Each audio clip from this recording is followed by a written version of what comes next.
భారతీయ ఛానల్కి స్వాగతం అండి. గోమూత్రం వాళ్ళు గోమూత్రం స్టేట్లు అని చెప్పి డిఎంకే వాళ్ళు హేళన చేశారు కదా ఈ మధ్య. ఆ, దానికి అంటే మన నార్థన్ బెల్ట్ అంతా కూడా గోమూత్రం గడ్డ అంట. గోమూత్రానికి బీజేపీకి సంబంధం లేదు, అయినా కూడా వాళ్ళు అన్నారు పాపం. వాళ్ళకి హిందుత్వం అంటే పడదు కదా, ఆవులు అంటే కూడా పడదు.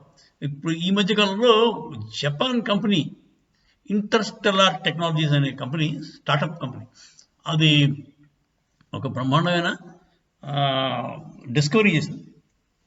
అదేంటంటే గోమూత్రం అంటే గోమూత్రం కాదు, కౌ డంగ్ తోటి బయోగ్యాస్ తయారు చేసి ఆ బయోగ్యాస్ని రాకెట్ ఫ్యూయల్ కింద కన్వర్ట్ చేసింది. అది చాలా ఎఫిషియెంట్గా టెస్ట్ డ్రైవ్ కూడా చేశారు. ఒక రాకెట్ ఇంజిన్ టెస్ట్ డ్రైవ్ చేశారు. అది చాలా ఎఫెక్టివ్గా ఉంది. ప్లస్ అది చాలా ఎకనామిక్గా ఉంది. మామూలుగా రాకెట్ ఫ్యూయల్ అంటే చాలా కాస్ట్ ఎక్కువ ఉంటుంది. ఇది కాస్ట్ ఎఫెక్టివ్గా ఉంది,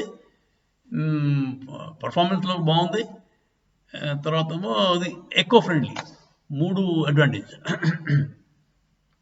సో ఈ విధంగానైనా మన ఆవులకి ఈ వాల్యూ పెరిగి వాటి గోరక్షణకు దిశగా మనుషులందరూ వెళ్తారని ఆశిద్దాం.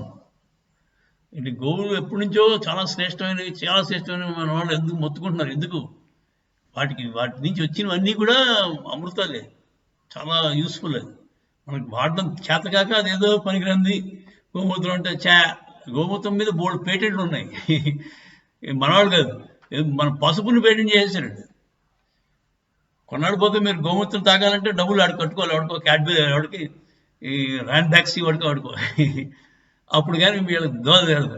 అప్పుడు కానీ మన గోశాలకు విలువ తెలియదు ఈ డిఎంకే నా కొడుకులకి.